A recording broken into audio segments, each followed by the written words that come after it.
Hey there, this is just a quick video for those of you who are following our tutorial series on Unity 6. If you're using Unity 6 and you download Cinemachine for this upcoming part 6, you will run into a couple of errors as you see on my screen right here.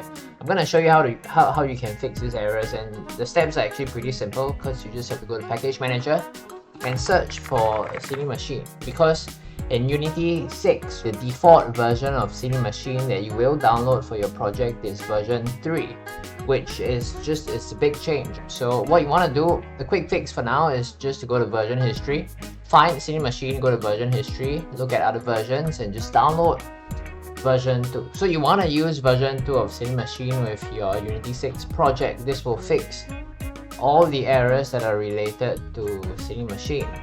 If you want to use Cinemachine 3, you're on your own right here, but there are videos that you can find online. So what I found here is through ChatGPT. You can use this tutorial series for switching to Cinemachine 3. In my opinion, Cinemachine 2 works fine, so you can always stick with that. There's no problem with that.